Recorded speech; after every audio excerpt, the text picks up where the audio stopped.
The Elephant Island Chronicles presents The Bet by Anton Chekhov. Foreword by Giles Marin. Narration by Amazon Pali. Foreword. Anton Chekhov's The Bet is a timeless exploration of human nature, philosophical inquiry, and the eternal quest for meaning. Written in 1889, this short story continues to resonate with readers for its profound insights into the human condition and the value we place on life, freedom, and material wealth. Set against the backdrop of a wager between a wealthy banker and a young idealistic lawyer, The Bet unfolds as a narrative rich in intellectual and emotional depth. The story challenges us to consider the true worth of human existence and the transformative power of knowledge and introspection. Through the lawyer's 15 years of voluntary isolation, Chekhov delves into the complexities of solitude and self-discovery, revealing how a journey inward can lead to profound revelations about the world and our place within it. Chekhov's masterful storytelling is evident in his ability to weave a narrative that is both succinct and layered with meaning. Though rooted in the specific cultural and social milieu of late 19th century Russia, his characters embody universal themes that transcend time and place. The banker and the lawyer represent opposing facets of the human experience: materialism versus spirituality, societal success versus personal enlightenment, yet their paths intersect in a way that illuminates the inherent contradictions within us all. As you read The Bet, consider Chekhov's broader questions. What does it mean to live a fulfilled life? How do we measure true wealth? And what sacrifices are we willing to make in the pursuit of wisdom? With its enduring relevance, this story invites us to reflect on our values and choices, challenging us to look beyond the superficial and seek deeper understanding. In the tradition of great literature, The Bet offers no easy answers but instead provides a mirror through which we can examine our own beliefs and motivations. It is a narrative that compels us to engage with the essential questions of existence, making it a work of enduring significance in the literary canon. As you explore this remarkable story, may you find yourself drawn into its philosophical depths and inspired to contemplate the true nature of freedom, knowledge, and the human spirit. Top of form. Giles Marin. 1. It was a dark autumn night. The old banker was pacing from corner to corner of his study, recalling to his mind the party he gave in the autumn 15 years before. There were many clever people at the party and much interesting conversation. They talked among other things of capital punishment. The guests, among them not a few scholars and journalists, for the most part disapproved of capital punishment. They found it obsolete as a means of punishment, unfitted to a Christian state, and immoral. Some of them thought that capital punishment should be replaced universally by life imprisonment. "I don't agree with you," said the host. "I myself have experienced neither capital punishment nor life imprisonment, but if one may judge a priori, then in my opinion capital punishment is more moral and more humane than imprisonment. Execution kills instantly, life imprisonment kills by degrees. Who is the more humane executioner, one who kills you in a few seconds or one who draws the life out of you incessantly, for years?" "They're both equally immoral," remarked one of the guests, "because their purpose is the same, to take away life. The state is not God. It has no right to take away that which it cannot give back, if it should so desire." Among the company was a lawyer, a young man of about 25. On being asked his opinion, he said, "Capital punishment and life imprisonment are equally immoral, but if I were offered the choice between them, I would certainly choose the second. It's better to live somehow than not to live at all." There ensued a lively discussion.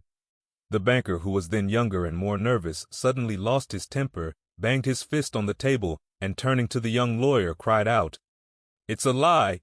I bet you 2 millions you wouldn't stick in a cell even for 5 years." "If you mean it seriously," replied the lawyer, "then I bet I'll stay not 5 but 15. 15. Done!" cried the banker. "Gentlemen, I stake 2 millions. "Agreed." "You stake 2 millions, I my freedom," said the lawyer. So this wild, ridiculous bet came to pass. The banker, who at that time had too many millions to count, spoiled and capricious, was beside himself with rapture. During supper he said to the lawyer jokingly, "Come to your senses, young roan, before it's too late. 2 millions are nothing to me, but you stand to lose 3 or 4 of the best years of your life. I say 3 or 4 because you'll never stick it out any longer. Don't forget either, you unhappy man, that voluntary is much heavier than enforced imprisonment. The idea that you have the right to free yourself at any moment will poison the whole of your life in the cell. I pity you." And now the banker, pacing from corner to corner, recalled all this and asked himself, "Why did I make this bet? What's the good? The lawyer loses 15 years of his life and I throw away 2 millions. Will it convince people that capital punishment is worse or better than imprisonment for life? No, no, all stuff and rubbish. On my part, it was the caprice of a well-fed man, on the lawyer's pure greed of gold."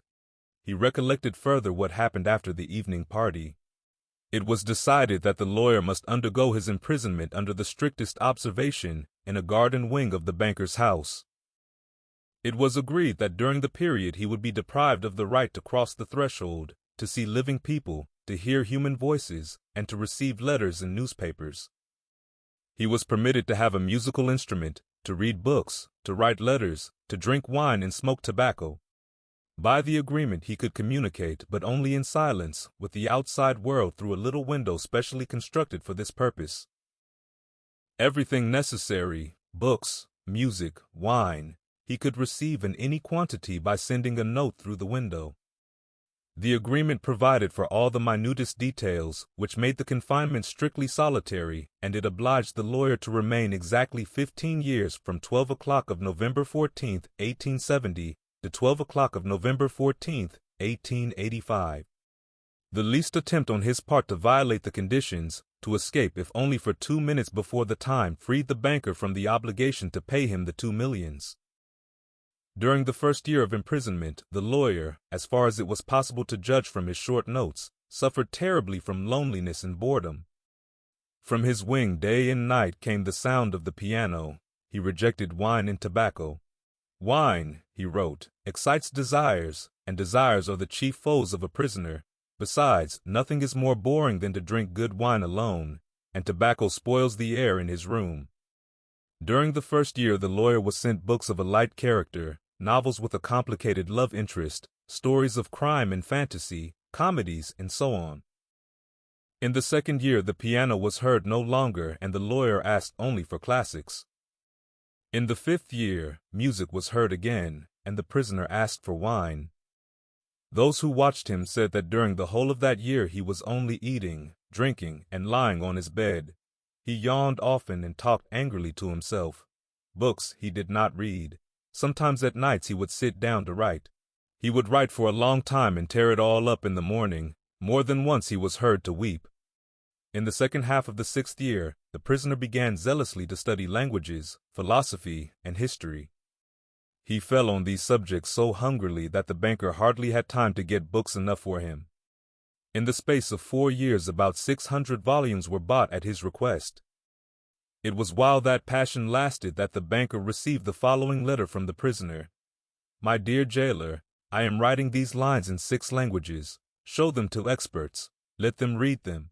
If they do not find one single mistake, I beg you to give orders to have a gun fired off in the garden. By the noise I shall know that my efforts have not been in vain. The geniuses of all ages and countries speak in different languages, but in them all burns the same flame. Oh, if you knew my heavenly happiness now that I can understand them." The prisoner's desire was fulfilled. 2 shots were fired in the garden by the banker's order. Later on, after the 10th year, the lawyer sat immovable before his table and read only the New Testament. The banker found it strange that a man who in 4 years had mastered 600 erudite volumes should have spent nearly a year in reading one book, easy to understand and by no means thick. The New Testament was then replaced by the history of religions and theology. During the last 2 years of his confinement, the prisoner read an extraordinary amount, quite haphazard. Now he would apply himself to the natural sciences, then he would read Byron or Shakespeare. Notes used to come from him in which he asked to be sent at the same time a book on chemistry, a textbook of medicine, a novel, and some treatise on philosophy or theology. He read as though he were swimming in the sea among broken pieces of wreckage, and in his desire to save his life was eagerly grasping one piece after another. EWP. The banker recalled all this and thought, tomorrow at 12 o'clock he receives his freedom. Under the agreement, I shall have to pay him 2 millions. If I pay, it's all over with me. I am ruined forever. 15 years before he had too many millions to count, but now he was afraid to ask himself which he had more of, money or debts. Gambling on the stock exchange, risky speculation, and the recklessness of which he could not rid himself even in old age, had gradually brought his business to decay, and the fearless, self-confident, proud man of business had become an ordinary banker, trembling at every rise and fall in the market. That cursed bet, murmured the old man, clutching his head in despair. Why didn't the man die? He's only 40 years old. He will take away my last farthing, marry, enjoy life, gamble on the exchange, and I will look on like an envious beggar and hear the same words from him every day. I'm obliged to you for the happiness of my life. Let me help you. No, it's too much. The only escape from bankruptcy and disgrace is that the man should die. The clock had just struck 3. The banker was listening. In the house everyone was asleep, and one could hear only the frozen trees whining outside the windows. Trying to make no sound, he took out of his safe the key of the door which had not been opened for 15 years, put on his overcoat, and went out of the house. The garden was dark and cold. It was raining. A damp, penetrating wind howled in the garden and gave the trees no rest. Though he strained his eyes, the banker could see neither the ground, nor the white statues, nor the garden wing, nor the trees. Approaching the garden wing, he called the watchman twice. There was no answer. Evidently, the watchman had taken shelter from the bad weather and was now asleep somewhere in the kitchen or the greenhouse. If I have the courage to fulfill my intention, thought the old man, the suspicion will fall on the watchman first of all. In the darkness he groped for the steps in the door and entered the hall of the garden wing, then poked his way into a narrow passage and struck a match. Not a soul was there. Someone's bed, with no bedclothes on it, stood there, and an iron stove loomed dark in the corner. The seals on the door that led into the prisoner's room were unbroken. When the match went out, the old man, trembling from agitation, peeped into the little window. In the prisoner's room a candle was burning dimly. The prisoner himself sat by the table. Only his back, the hair on his head and his hands were visible. Open books were strewn about on the table, the 2 chairs, and on the carpet near the table. 5 minutes passed, and the prisoner never once stirred. 15 years' confinement had taught him to sit motionless. The banker tapped on the window with his finger, but the prisoner made no movement in reply. Then the banker cautiously tore the seals from the door and put the key into the lock. The rusty lock gave a hoarse groan and the door creaked. The banker expected instantly to hear a cry of surprise and the sound of steps. 3 minutes passed, and it was as quiet inside as it had been before. He made up his mind to enter. Before the table sat a man, unlike an ordinary human being. It was a skeleton, with tight-drawn skin, with long curly hair like a woman's, and a shaggy beard. The color of his face was yellow, of an earthy shade. The cheeks were sunken, the back long and narrow, and the hand upon which he leaned his hairy head was so lean and skinny that it was painful to look upon. His hair was already silvering with gray, and no one who glanced at the senile emaciation of the face would have believed that he was only 40 years old. On the table, before his bended head, lay a sheet of paper on which something was written in a tiny hand. Poor devil, thought the banker, he's asleep and probably seeing millions in his dreams. I have only to take and throw this half-dead thing on the bed, smother him a moment with the pillow, and the most careful examination will find no trace of unnatural death. But first, let us read what he has written here. The banker took the sheet from the table and read. Tomorrow at 12 o'clock midnight, I shall obtain my freedom and the right to mix with people. But before I leave this room and see the sun, I think it necessary to say a few words to you. On my own clear conscience and before God who sees me, I declare to you that I despise freedom, life, health, and all that your books call the blessings of the world. For 15 years I have diligently studied earthly life. True, I saw neither the earth nor the people, but in your books I drank fragrant wine, sang songs, hunted deer and wild boar in the forests, loved women. And beautiful women, like clouds ethereal, created by the magic of your poet's genius, visited me by night and whispered to me wonderful tales, which made my head drunken. In your books I climbed the summits of Elbrus and Mont Blanc and saw from there how the sun rose in the morning and in the evening suffused the sky, the ocean, and the mountain ridges with a purple gold. I saw from there how above me lightnings glimmered cleaving the clouds. I saw green forests, fields, rivers, lakes, cities. I heard sirens singing and the playing of the pipes of Pan. I touched the wings of beautiful devils who came flying to me to speak of God. In your books I cast myself into bottomless abysses, worked miracles, burned cities to the ground, preached new religions, conquered whole countries. Your books gave me wisdom. All that unwearying human thought created in the centuries is compressed to a little lump in my skull. I know that I am cleverer than you all. And I despise your books, despise all worldly blessings and wisdom. Everything is void, frail, visionary, and delusive as a mirage. Though you be proud and wise and beautiful, yet will death wipe you from the face of the earth like the mice underground, and your posterity, your history, and the immortality of your men of genius will be as frozen slag, burnt down together with the terrestrial globe. You are mad and gone the wrong way. You take falsehood for truth and ugliness for beauty.